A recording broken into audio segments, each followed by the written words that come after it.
எப்படியாவது யுத்தத்தில் ஜெயிக்கணும், இந்த லெபனான் வார்லையாவது வெற்றியை பெற்று காட்ட வேண்டும் என்பது அமெரிக்க அதிபருக்கு கொடுத்திருக்கக்கூடிய ஒரு டாஸ்காக பெஞ்சமின் நெத்தன்யாகு திரும்ப திரும்ப சொல்லிக்கொண்டே இருக்கிறார். இதே மாதிரி பனாமா கால்வாயிலையும் பணம் செலுத்திவிட்டு போக வேண்டிய நிலை இருக்கிறது. இந்த சூழல்ல ஹொர்முஸ்ல மட்டும் ஃப்ரீயா போய் வருகிற ஒரு நிலை இருந்தது. அமெரிக்க அதிபர் செஞ்ச இந்த தேவையற்ற ஒரு வேலை காரணமாக இருக்கிறவனை கெடுத்து விட்டு கடைசியில் எல்லா நாட்டையும் காசு கட்டிட்டு போங்கடாங்கிற நிலைமைக்கு தள்ளி விட்டுட்டாரு. இது உலகத்திற்கே பெரிய தலையீடியாக மாறி இருக்கிறது. அந்த சொல்லுவாங்கல்ல, நீ புடுங்கின ஆணி எல்லாமே தேவையில்லாத ஆணின்னு, அந்த மாதிரி ஒரு வேலையை அமெரிக்க அதிபர் டொனால்ட் ட்ரம்ப் பண்ணிட்டாரு. இதை தாண்டி 2 மில்லியன் அமெரிக்க டாலர், 20 லட்சம் அமெரிக்க டாலர்கள் சீனாவினுடைய நாணயத்தில் எவ்வளவு வருமோ அந்த சீனா கரன்சில தான் அவங்க ஈரானுக்கு கொடுக்கணும். ஈரான் அமெரிக்காவினுடைய கண்ணுக்குள்ள விரலை விட்டு ஆட்டியது மட்டுமில்லாம அதனால ஏற்பட்ட புண்ணுக்கு மேல கோலை வச்சு ஆட்டிக்கிட்டு இருக்கிறாங்க. இந்த மாதிரியான ஒரு வார்த்தையை அவர் பயன்படுத்தி இருக்கிறார்.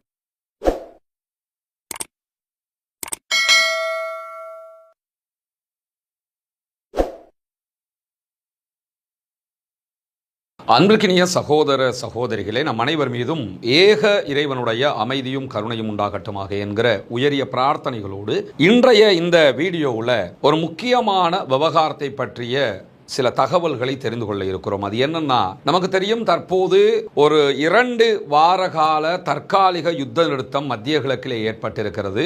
ஈரான் மீதான அமெரிக்க தாக்குதல்கள் நிறுத்தப்பட்டு ஈரானும் அமெரிக்காவினுடைய நிலைகள் மீதான தாக்குதல்களை நிறுத்தி 2 வார காலத்திற்கு இந்த யுத்த நிறுத்தம் தொடரும் என்கிற செய்திகள் வெளியாகி இருக்கக்கூடிய சூழல்ல நேற்று இரவு பின்னேரங்களுக்கு பிறகு ஈரான் வெளியிட்டிருந்த ஒரு மிக கடுமையான அறிவிப்பு என்னன்னா, லெபனான் மீதான தாக்குதல்களை இஸ்ரேல் நிறுத்தவில்லை என்று சொன்னால் சமாதானம் என்கிற இடத்திலிருந்து நாங்கள் பின்னோக்கி சென்று விடுவோம், யுத்த நிறுத்தத்துக்கு நாங்கள் வரமாட்டோம் அப்படின்னு சொல்லியிருந்தாங்க.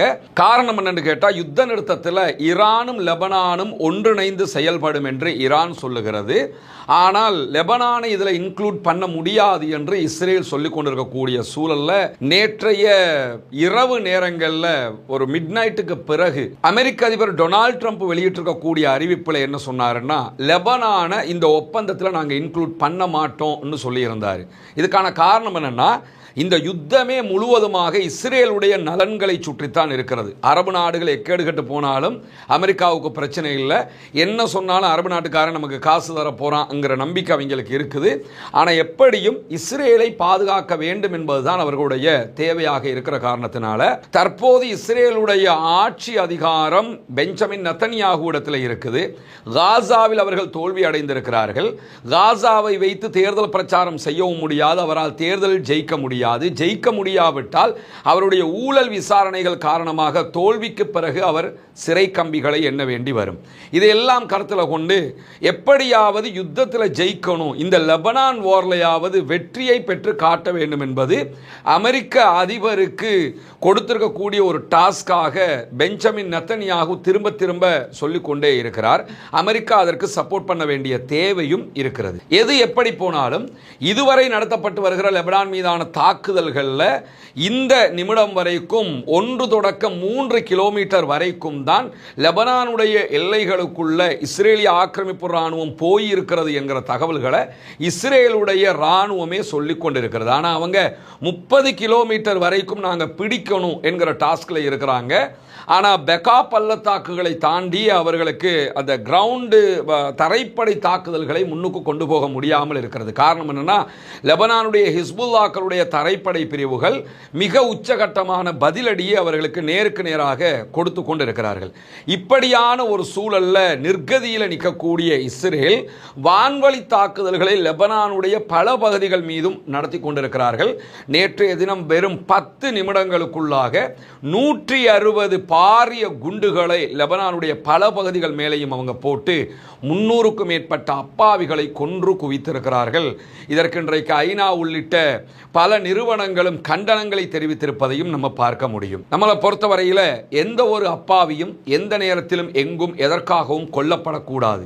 அது லெபனானை சேர்ந்தவர்களாக இருந்தாலும் சரி, ஈராக்கை சேர்ந்தவர்களாக இருந்தாலும் சரி, ஈரானியர்களாக இருந்தாலும் சரி, உக்ரைனியர்களாக இருந்தாலும் சரி, யாரும் அப்பாவிகளை கொள்வதற்கு யாருமே அனுமதிக்க முடியாது என்கிற அழுத்தமான நிலையில் நாம் அத்தனை பேரும் இருக்க வேண்டும். அதுதான் ஜனநாயக ஜனநாயகம், அதுதான் மனிதநேயம், அதுதான் யதார்த்தமும் கூட. இந்த இடத்துல லெபனான் மீதான தாக்குதல்களை தன்னுடைய சுய வாழ்க்கைக்காக, தன்னுடைய அரசியலுக்காக பெஞ்சமின் நெதன்யாகு தொடர்ந்து பயன்படுத்திக் கொள்கிறார் என்கிற நிலையில தான் இந்த யுத்த நிறுத்த பேச்சுவார்த்தைகள் நாளைய தினம் வெள்ளிக்கிழமை இஸ்லாமாபாத்தில் பாகிஸ்தான் தலைநகரில் நடைபெற இருக்கிறது. இந்த பேச்சுவார்த்தைகள் எவ்வளவு தூரம் சாத்தியப்படும் என்கிற கேள்விகளும் இருக்கிறது. ஏன்னா இன்றைக்கோ நாளைக்கோ ஹொர்முஸ் நீர்நிலையை 2 வார காலத்திற்கு திறப்பதாக ஈரான் அறிவித்திருக்கிறது. நாளைய தினம் பேச்சுவார்த்தை அன்சக்சஸ் என்று சொன்னால் கண்டிப்பாக அவங்க திறக்க போறது இல்லை. ஏன்னா இந்த யுத்தத்தில் சொன்ன எந்த இலக்கையுமே அமெரிக்காவோ இஸ்ரேலோ ஈரானுக்குள் அடையவில்லை. ஆட்சியை மாற்றுவோம் என்றார்கள், மாற்ற முடியவில்லை. ஆட்சியை பிடிப்போம் என்றார்கள், பிடிக்க முடியவில்லை. ஏவுகணைகளுடைய பலத்தை பலவீனப்படுத்துவோம் என்றார்கள், அதை அவர்களால் செய்ய முடியவில்லை.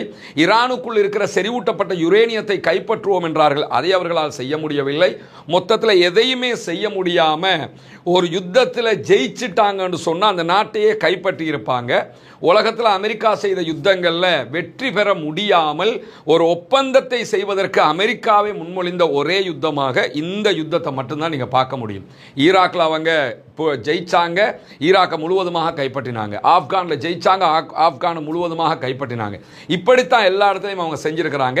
ஆனால் ஈரானில் மட்டும் அவங்களுக்கு உள்ள நுழைய முடியாமல் தற்போது வாங்க ஒரு பேச்சுவார்த்தையை நடத்துவோம்னு எந்த பாகிஸ்தானை ரொம்ப இகழ்வாக கேவலமாக டொனால்ட் ட்ரம்ப் பேசிக்கிட்டு இருந்தாரோ அந்த பாகிஸ்தானுடைய தலைமையில் தற்போது பேச்சுவார்த்தைகள் நாளை நடைபெற இருக்கிறது. பாகிஸ்தானால அவர் தூசுக்கும் கணக்கெடுக்க மாட்டார். ஏதோ இந்தியாவுக்கு எதிராக வச்சுக்கிறோம்ங்கிற மாதிரி தான் பாகிஸ்தானை வச்சுக்கிட்டு இருந்தாங்க. ஆனால் இன்னைக்கு பாகிஸ்தான் நடுநிலை வகித்து சமாதான பேச்சுவார்த்தை நடத்துகிற இடத்திற்கு வந்திருக்கிறது. குறிப்பாக இந்தியா பாகிஸ்தான் வார் நடந்த நேரத்தில் எல்லாம் அமெரிக்க அதிபர் எப்படி நடந்து கொண்டாருங்கிறதெல்லாம் தெரியும். நான் சொன்னா நீங்க யுத்தத்தை நிறுத்தணும் என்கிற அளவுக்கு அவருடைய பேச்சு நடைகள் எல்லாம் இருந்த நிலையில் இப்பொழுது பாகிஸ்தான் சொல்லி எப்படியாவது ஈரான் ஒரு வழிக்கு கொண்டு வாங்க என்று கெஞ்சுகிற நிலைக்கு அமெரிக்கா தள்ளப்பட்டிருக்கிறது. ஆனால் அமெரிக்காவினுடைய வெளிவிவகார செயலாளர் ஸ்டீவ் விட்காஃப் போன்றவங்களுடைய பேச்சை கேட்டால் உலகமே நகைச்சுவையாக அதை பார்க்கும் என்பதில் எந்த மாற்றமும் இல்லை. என்னன்னா எங்களிடத்தில் ஈரான் கெஞ்சியது, ஈரான் கதறியது, ஈரான் காலில் விழுந்தது, அதனால தான் நாங்கள் இப்பொழுது ஒரு சமாதானத்துக்கு போயிருக்கிறோம் அப்படிங்கிறாங்க. கெஞ்சினவன் பேசுகிற பேச்சை தான் அவன் பேசிக்கிட்டு இருக்கிறானா, கதறியவன் பேசிய பேச்சை தான் அவன் பேசி பார்த்துக்கிட்டு இருக்கிறானாங்கிறத பார்க்கிற அத்தனை பேரும் புரிந்து கொள்ள முடியும். எக்காரணம் கொண்டும் லெபனான் மீதான தாக்குதல் நிறுத்தப்படவில்லை என்றால் ஹொர்முஸ் திறக்கப்படாது என்று சொல்கிறார்கள் என்றால் கெஞ்சுகிறவன் இப்படி சொல்ல முடியுமா என்பதையும் நாம் உணர்ந்து கொள்ள முடியும். எனவே இந்த யுத்தம் என்பது அமெரிக்க இஸ்ரேலிய ஆக்கிரமிப்பு இராணுவங்களுக்கு ஒரு பலத்த பின்னடைவையும் தோல்வியையும் கொடுத்திருக்கிறது. குறிப்பாக ஹொர்முஸ் அவங்களால மீட்க முடியாமல் போனது என்பதே மிகப்பெரிய பின்னடைவு. இந்த சூழல்ல தான் இன்றைக்கு அல் ஜசீரா ஒரு முக்கியமான ஆர்டிக்கலை வெளியிட்டிருக்கிறாங்க. அந்த ஆர்டிக்கல் இந்த ஹொர்முஸ்ல அடுத்த கட்டம் எப்படி இருக்க போகிறது என்பதை பேசும் விதமாக அமைந்திருக்கிறது. குறிப்பாக ஹொர்முஸ் நீர்நிலையில் பயணிக்கக்கூடிய கப்பல்கள் விவகாரத்தில் இனிமேல் ஒரு சுங்கச்சாவடி, ஒரு டோல்கேட்டை அமைக்க போறோம்னு ஆல்ரெடி ஈரான் அறிவிச்சு டோல்கேட்டை போட்டுட்டாங்க. டோல்கேட் போட்டாங்கன்னா கடலுக்குள்ள டோல்கேட் இருக்காது. கடல்ல தாண்டி போகிற எல்லா கப்பல்களும் ஈரானுக்கு பணம் செலுத்தி விட்டு தான் போக வேண்டும். இது எப்படி இருக்குன்னு கேட்டா ஆல்ரெடி சுயேஸ் கால்வாய் இருக்கிறது. சுயேஸ் கால்வாயில கடந்து செல்லுகிற எந்த கப்பல்களாக இருந்தாலும் ஒரு குறிப்பிட்ட தொகையை ஈஜிப்டுக்கு கட்டிட்டு தான் போகணும். ஈஜிப்டினுடைய மொத்த வருமானத்தில் 30% இந்த டோல்கேட் வழியாகத்தான் அவர்களுக்கு கிடைக்கிறது. இதே மாதிரி பனாமா கால்வாயிலையும் பணம் செலுத்தி விட்டு போக வேண்டிய நிலை இருக்கிறது. இந்த சூழல்ல ஹொர்முஸ்ல மட்டும் ஃப்ரீயா போய் வருகிற ஒரு நிலை இருந்தது. அமெரிக்க அதிபர் செஞ்ச இந்த தேவையற்ற ஒரு வேலை காரணமாக இருக்கிறவனை கெடுத்து விட்டு கடைசியில் எல்லா நாட்டையும் காசு கட்டிட்டு போங்கடாங்கிற நிலைமைக்கு தள்ளி விட்டுட்டாரு. இது உலகத்திற்கே பெரிய தலையீடியாக மாறி இருக்கிறது. அல்லாண்டு சொல்லி அத்தனை பேரும் சர்வதேச கடல் பரப்புன்னு போய் வந்துகிட்டு இருந்தாங்க. இனிமேல் ஹொர்முஸ்ல அப்படி போய் வர முடியாது. ஹொர்முஸினுடைய முழு அதிகாரமும் ஈரானிடத்தில் இருக்கிறது. ஈரான் வருகிற வருமானத்தில் ஒரு பாதிய ஓமானுக்கு கொடுப்போம் அப்படின்னு சொல்லியிருக்கிறாங்க. அது ஓமான் நட்பு நாடுங்கிறதுனால சொல்லியிருக்கிறாங்களே தவிர இல்லைன்னா அதை கூட தரமாட்டோம்னு சொல்லியிருப்பாங்க. இந்த மாதிரி அரபு நாடுகளுக்கு மட்டுமில்லாமல் முழு உலகத்துக்குமே தேவையற்ற ஒரு சங்கடத்தை உண்டாக்கி இன்றைக்கு அந்த சொல்லுவாங்கல்ல, நீ புடுங்கின ஆணி எல்லாமே தேவையில்லாத ஆணின்னு, அந்த மாதிரி ஒரு வேலையை அமெரிக்க அதிபர் டொனால்ட் ட்ரம்ப் பண்ணிட்டாரு. இதை தாண்டி இங்க இருக்கக்கூடிய ஒரு ட்விஸ்டே என்னன்னு கேட்டால், அல் ஜசீரா வெளியிட்டிருக்கக்கூடிய அந்த குறித்த ஆர்டிக்கல்ல இதுவரைக்கும் அமெரிக்காவினுடைய எல்லா யுத்தங்களுமே பெட்ரோ டாலருக்கானதாக இருக்கும். 1979களில் அமெரிக்கா சவுதி அரேபியாவோடு ஒரு ஒப்பந்தம் செய்து கொண்டது. அது என்ன ஒப்பந்தம் என்று சொன்னா, உங்க நாட்டில் நிறைய பெட்ரோலிய வளம் இருக்கிறது, இந்த பெட்ரோலிய வளத்தை எல்லாமே நாங்க எடுத்து சுத்திகரித்து உங்களுக்கு நாங்க வருமானம் ஈட்டி தருவோம், அதை நாங்கள் அதுக்குரிய எல்லா பிஸ்னஸையும் நாங்கள் பண்ணி தருவோம். அரம்கோ எல்லாம் அப்போ தான் அவங்க அதுக்குரிய ஃபார்மாலிட்டி எல்லாம் பண்ணுறாங்க. இப்படி எல்லாத்தையும் பண்ணி உங்கள் கையில் நாங்கள் தருவோம். நீங்கள் என்ன பண்ணணும்னா, இந்த பெட்ரோல் பிஸ்னஸை முழுவதுமாக டாலரில் தான் பண்ணணும், வேறு எந்த நாணயங்களையும் பண்ணக்கூடாது. உலகம் முழுவதும் நாம் பிஸ்னஸ் பேசும்போது டாலரில் தானே பேசுவோம். இலங்கைக்கு எவ்வளவு கடன் இருக்கிறது? 66 பில்லியன் அமெரிக்க டாலர்கள் கடன் இருக்கிறது அப்படின்னு சொல்லுவோம். இலங்கை எவ்வளவு கடன் பெற்று இருக்கிறது, இலங்கை எவ்வளவு பிஸ்னஸ் பண்ணுது, அங்கேருந்து இங்கே எடுக்கிறதுக்கு எவ்வளவு, இது எல்லாத்தையுமே யூஎஸ்டியில் தான் பேசுவோம், யூஎஸ் டாலரில் தான் பேசுவோம். இந்த யூஎஸ் டாலரை நீங்கள் எடுத்துக்கிட்டீங்கன்னா ஒவ்வொரு நாட்டிலையும் பணங்களுக்கு ஒரு மதிப்பு இருக்குதா இல்லையா? நம்ம நாட்டில் பணம் யூஎஸ் டாலரோட ஒப்பிடக்கில் எவ்வளவு அப்படின்னு தான் கணக்கு பார்ப்போம். நம்ம நாட்டுடைய யூஎஸ் டாலருடைய $1, அவர்களுடைய $1 வச்சுக்கிறோங்க, $1 நம்ம நாட்டுக்கு 300 ரூபாய்க்கு மேலே பெருமதி வருகிறது. ஆனால் அவங்களுக்கு தான் இந்த வருமானமே லாபமே தவிர நமக்கு நம்ம நாட்டுடைய கரன்சி குறைவாக இருக்கிறத நீங்கள் பார்க்க முடியும்.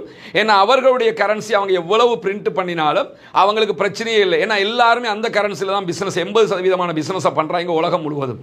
அப்படி இருக்கிறதுனால டாலருக்குரிய மதிப்பு எப்பொழுதும் இருக்கிறது. குறிப்பாக அரபு நாடுகள் இந்த பெட்ரோல் பிஸ்னஸை முழுவதும் டாலரில் பண்ணுறதுனால அமெரிக்காவினுடைய டாலருடைய மதிப்பு எப்பொழுதுமே இறங்காமலே இருக்கும். அதுலயும் குறிப்பாக துபாய் மாதிரி நாடுகள் எடுத்துக்கிட்டீங்கன்னா, யுஏஇல எடுத்துக்கிட்டீங்கன்னா டாலர் ஏற்ற இறக்கமே இருக்காது. மற்ற அரபு நாடுகளையாவது டாலருடைய ஏற்ற இறக்கம் இருக்கும், துபாயில ஏற்ற இறக்கமே இருக்காது. பெர்மனண்டா என்ன ரேட் இருக்குதோ அந்த ரேட்டே தான் இருக்கும். அதுக்கான காரணங்கள் எல்லாம் என்னன்னு கேட்டா, துபாய் ஆல்ரெடி அமெரிக்காவோடு இந்த ஒப்பந்தங்களை செய்து வைத்திருக்கிறார்கள். இப்படியான சூழல்ல பெட்ரோ டாலருக்கான ஒரு போட்டி 1979களிலேயே உருவாக்கப்படுகிறது. 1979களில் இனிமே நீங்கள் பெட்ரோலை விற்கும் போது டாலரில் தான் விற்கணும் என்று சொல்லி 100 ஆண்டுகால ஒப்பந்தத்தை சவுதி அரேபியா போட்டுக்கிட்டாங்க. அந்த 100 ஆண்டுகால ஒப்பந்தம் தற்போது முடிவுக்கு வந்துவிட்டது. இப்போ சவுதி நினைச்சாங்கன்னா எந்த நாட்டு கரன்சிலையும் பிசினஸ் பண்ண முடியும், ஆனால் இதுவரைக்கும் அவங்க டாலரில் தான் பண்ணிக்கிட்டு இருக்கிறாங்க என்பது வேற விஷயம். ஆனால் அவங்களுக்கு முடியும் நினைச்சாங்கன்னா, நாங்கள் இனிமேல் டாலரில் பண்ண மாட்டோம், யுவானில் பண்ணுறோம், இல்லைனா ரூபில்ல பண்றோம், இல்லனா இந்தியாவோட ருபீஸ்ல பண்றோம், இல்லனா ஜப்பான் கரன்சில பண்றோம்னு சொல்லி அவங்க முடிவு எடுக்க முடியும். ஆனா அந்த முடிவுகளை அவங்க இதுவரைக்கும் எடுக்கல. எடுத்தாங்கன்னா அது அமெரிக்காவுக்கு மிகப்பெரிய பின்னடைவாக மாறும். இப்ப நடக்கக்கூடிய இந்த யுத்தம், நடந்த யுத்தம் எல்லாத்தையுமே நீங்க எடுத்துக்கிட்டீங்கன்னா, ஈராக் மீதான வார், ஆப்கான் மீது, உலகத்தில் எந்த நாட்டு மேல வார் தொடுத்தாலும் அதற்கு பின்னணியாக இந்த பெட்ரோ டாலர் இருக்கும். இந்த டாலரை கையில வச்சுக்கிறது தான் அமெரிக்காவினுடைய மிகப்பெரிய முக்கியத்துவமாகவே இருக்கும். உலகம் முழுக்க டாலர்ல பிசினஸ் பண்ணினா தான் அவனுக்கு லாபம் ஈட்ட முடியும், அவன் அந்த இடத்தை தக்க வச்சுக்கிற முடியும். இந்த இடத்தை தான் தற்போது சீனாவும் ஈரானும் மிக கவனமாக கையாண்டு கொண்டிருக்கின்றன என்பதுதான் அல் ஜசீரா வெளியிட்டிருக்கக்கூடிய குறித்த ஆர்டிகளுடைய சாராம்சம். அவங்க என்ன பண்றாங்கன்னா, இனிமேல் ஹொர்முஸ் வழியாக பயணிக்கக்கூடிய கப்பல்கள், எங்களுக்கு ஒரு கப்பல் 2 மில்லியன் அமெரிக்க டாலர்கள் பணம் செலுத்த வேண்டும் அப்படிங்கிறது அவர்களுடைய டோல்கேட் ஃபீஸாக இருக்கிறது. கிட்டத்தட்ட 20 லட்சம் அமெரிக்க டாலர்கள் என்று அவங்க நிர்ணயிச்சாலும், இந்த 20 லட்சம் அமெரிக்க டாலர்களை யுவான்ல தான் அவங்க செலுத்தணும், சீனாவினுடைய கரன்சியில செலுத்தணும். புரிஞ்சு கொள்றதுக்காக தான் நான் உங்களுக்கு சொல்றேன். 2 மில்லியன் அமெரிக்க டாலர், 20 லட்சம் அமெரிக்க டாலர்கள் சீனாவினுடைய நாணயத்தில் எவ்வளவு வருமோ அந்த சீனா கரன்சில தான் அவங்க ஈரானுக்கு கொடுக்கணும், டாலர்ல கொடுக்க கூடாது. எல்லாரும் டாலர்ல தாங்கன்னு தான் நினைப்போம். ஆனா ஈரான் என்ன சொல்றாங்கன்னா, இனிமே எங்களுக்கு நீங்க டாலர்ல பணம் தரக்கூடாது, உங்க டாலரை சீனாவில் கொடுத்து எங்கேயாவது கொடுத்து சீனா காசை வாங்கி அந்த சீனாவினுடைய பெருமதி 2 மில்லியனுக்கு 5 மில்லியன் வந்தாலும் 6 மில்லியன் வந்தாலும் அந்த பணத்தை தான் நீங்க எனக்கு கப்பலுக்காக கட்டணும் அப்படிங்கிறாங்க. இது எதுக்காக செய்யறாங்கன்னு சொல்லி சொன்னா, இந்த பெட்ரோ டாலர்ங்கிற இடத்துக்கு பெட்ரோ யுவான் என்பதை கொண்டு வந்து நிறுத்துவதற்காக செய்வதற்காக சீனாவும் ஈரானும் செய்யக்கூடிய ஒரு முக்கியமான வேலையாக இருக்கு. 2021 25 ஆண்டு கால ஒப்பந்தம் ஒன்றை ஆல்ரெடி சீனாவும் ஈரானும் செய்து கொண்டிருக்கிறாங்க. இனிமே நம்ம யுவான்ல தான் பிசினஸ் பண்றது, சீனாவினுடைய கரன்சில தான் பிசினஸ் பண்றது. அது மிகப்பெரிய லாபம் ஈரானுக்கு. ஏன்னு கேட்டா ஈரானுடைய 80% பெட்ரோலை சீனா தான் வாங்குறாங்க. இந்த காலகட்டத்தில் கூட இவ்வளவு பெரிய யுத்தம் நடந்த நேரத்தில் கூட முதல் 2 வாரங்களுக்குள்ளாக 13 மில்லியன் பேரல்கள் பெட்ரோல் ஈரான்ல இருந்து சீனாவுக்கு கொண்டு செல்லப்பட்டிருக்கிறது. சீனாவினுடைய எந்த கப்பலையும் அமெரிக்காவால் தடுக்கவும் முடியாது. ஹொர்முஸ்ல எந்த கப்பலையும் போக விடாத ஈரான் சீனாவுக்கான அனுமதியை தாராளமாக கொடுத்திருந்தாங்க. இதை தாண்டி எந்தெந்த நாடெல்லாம் ஹொர்முஸ் வழியாக அனுமதிக்கப்பட்டதோ அந்த நாடுகள் பெரும்பாலும் அமெரிக்க டாலர்ல பணம் செலுத்துவதற்கு பதிலாக சீனாவின் யுவான்ல தான் செலுத்தி இருக்கிறாங்க என்கிற செய்திகள் வெளியாகி இருக்கிறது. எனவே பெட்ரோ டாலருக்கு பதிலாக பெட்ரோ யுவான் என்கிற இடத்திற்கு வருவதற்கு முயற்சி பண்ணுகிறது சீனா. ஆனால் லேசாக நடந்துடும் நினைச்சிடாதீங்க. ஏன்னா 2023 கணிப்பீட்டின்படி கிட்டத்தட்ட உலகத்தில் 60% பிசினஸ் முழுவதுமாக எல்லா ஒட்டுமொத்தமான பிசினஸ் டாலர்ல நடைபெறுகிறது. இந்த யுவான் எடுத்துக்கிட்டோம்னா வெறும் 2% பிசினஸ் தான் யுவான்ல நடைபெறுகிறது. ஆனா இனிமே இந்த பெட்ரோல் விவகாரம் தற்போது சூடுபிடித்திருக்கக்கூடிய காரணத்தினால யுவானுடைய பயன்பாடுகள் அதிகரிப்பதற்கான வாய்ப்பு இருக்கிறது. இதுல ஈரானுக்கு கிடைக்கக்கூடிய நன்மை என்னன்னா, ஈரான் பெட்ரோலை நேரடியாக சீனாவுக்கு விற்பனை செய்கிறது. 80% பெட்ரோலை சீனா தான் உலகத்திலே மிகப்பெரிய தயாரிப்பாளர்கள். சீனாவில் எது இல்லை அப்படின்னு நம்ம யோசிப்போம்ல. எந்த ஒரு தயாரிப்பாக இருந்தாலும் சீனால அது இருக்கும், காப்பியாவது கிடைக்கும். ஐபோன் அமெரிக்கால கம்பெனி, அமெரிக்காவில் இருக்கக்கூடிய வால் ஸ்ட்ரீட் கம்பெனியாக இருக்கும். ஆனால் அதனுடைய முழுமையான தயாரிப்பு சீனாவில் இருக்கு. எந்த ஒரு தயாரிப்பை நீங்க எடுத்துக்கிட்டாலும் சரி, கம்பெனி அமெரிக்காவில் இருக்கும். அதனுடைய மெட்டீரியல், ரா மெட்டீரியல் எல்லாமே எங்க இருந்து எடுப்பாங்கன்னு கேட்டா சீனாவில் இருந்து எடுப்பாங்க. ஏன்னா அவ்வளவு தயாரிப்புகளையும் சீனா தான் உலகத்துக்கு கொடுத்து கொண்டிருக்கிறதுனால நேரடியாக சீனாவில் இருந்து தேவையான எல்லா எக்யூப்மெண்ட்ஸையுமே வாங்கி கொள்றாங்க. ஈரான் ஆயுதத்தை வாங்குறாங்க, பொருட்களை வாங்குறாங்க, மெஷனரிஸை வாங்குறாங்க, விவசாயத்துக்கு தேவையானதை வாங்குறாங்க. எதெல்லாம் தேவையோ அது ஒரு ஊக்காக இருந்தாலும் எல்லாத்தையுமே அவங்க சீனாவில் இருந்து எடுத்துடுறாங்க. எனவே அவங்களுக்கு இந்த பொருளாதார தடையெல்லாம் இதுவரைக்கும் பிரச்சனையாகவும் இல்லை. இனிமேல் தடை விதிக்கப்பட்டிருந்தாலும் அது பிரச்சனையாக போறதில்லை. ஏன்னா ஹொர்முஸ்ல காசு கொடுக்கிறவங்க சீனாவினுடைய யுவான்ல கொடுக்கும்போது அந்த யுவான்லயே நேரடியாக மேலதிகமான பிசினஸ் ஈரான் சீனாவிடத்தில் பண்ணிக்கொள்ள போறாங்க. அதனால அவங்களுக்கு எந்த பிரச்சனையும் இல்லை. இந்தியாவுக்கு பெட்ரோல் தேவை, ஆனால் இந்தியாவிலிருந்து எதையாவது வாங்கணுங்கிற தேவை ஈரானுக்கு கிடையாது. ஸ்ரீலங்காவுக்கு பெட்ரோல் தேவை, ஆனால் ஸ்ரீலங்காவிலிருந்து எதையாவது எடுக்கணுங்கிற கட்டாயம் ஈரானுக்கு கிடையாது. ஸ்ரீலங்கால இருந்து தேயிலை எடுப்பதற்கு வாய்ப்பு இருக்கிறது.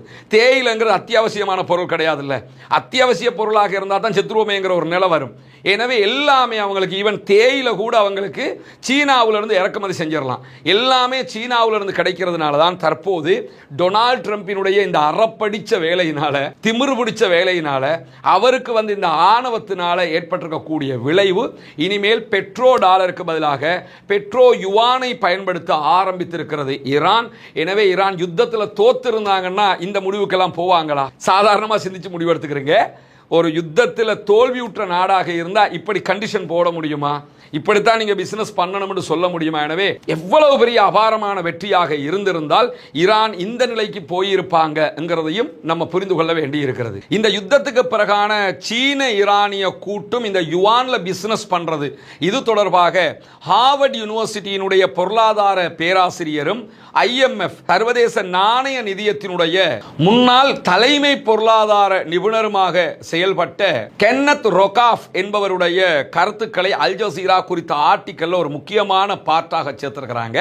அவரு ஈரானுடைய இந்த வெற்றியையும், அமெரிக்காவினுடைய மூலோபாய தோல்வியையும், சீனாவினுடைய ராஜதந்திரத்தையும் மிக அழகாக சொல்லி காட்டி இருக்கிறார். அவர் என்ன சொல்றாருன்னா, ஈரான் அமெரிக்காவினுடைய கண்ணுக்குள்ள விரலை விட்டு ஆட்டியது மட்டுமில்லாம அதனால ஏற்பட்ட புண்ணுக்கு மேல கோலை வச்சு ஆட்டிக்கிட்டு இருக்கிறாங்க.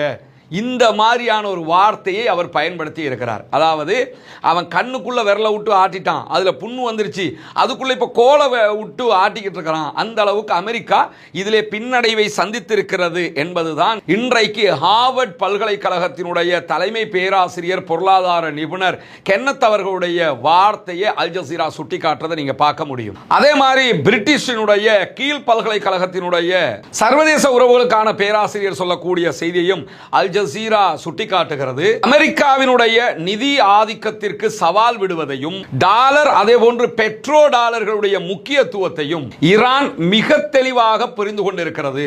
அதனாலதான் அவர்கள் இந்த முடிவுக்கு வந்திருக்கிறார்கள் என்கிறார் குறித்த பேராசிரியர் அவர்கள். இப்படி உலகத்தில் இருக்கக்கூடிய பொருளாதாரம் தொடர்பான மிக முக்கியமான பல நிபுணர்களும் சொல்லக்கூடிய கருத்துக்களும் ஈரான் இந்த யுத்தத்தில் எப்படி மூலோபாய ரீதியாக வெற்றி பெற்றிருக்கிறது என்பதை காட்டுகிறது. பொறுத்திருந்து பார்ப்போம் அடுத்தடுத்து என்னவெல்லாம் நடக்கப் போகிறது என்பதை. நாளைய தினம் பாகிஸ்தான் தலைநகர் இஸ்லாமாபாத்திலே நடைபெறக்கூடிய பேச்சுவார்த்தைகள் தொடர்பான செய்திகளை உடனுக்குடன் உங்களுக்கு கொண்டு வந்து தருவதற்கு தயாராக இருக்கிறோம். இணைந்திருங்கள் ரஸ்மின் மைசி நியூஸ் மற்றும் ரஸ்மின் டாக்ஸ் ஆகிய 2 சேனல்களோடும். ஆக்கிரமிப்புகள் ஓய்ந்து மத்திய கிழக்கிலும் முழு உலகிலும் அமைதி திரும்ப வேண்டும் என்கிற உயரிய பிரார்த்தனைகளோடு ஆக்கிரமிப்பாளர்களுக்கு எதிராக தொடர்ந்தும் ஜனநாயக ரீதியாக குரல் எழுப்புவோமாக. வாஹ் தஅவானா அல்ஹம்துலில்லாஹி ரப்பில் ஆலமீன்.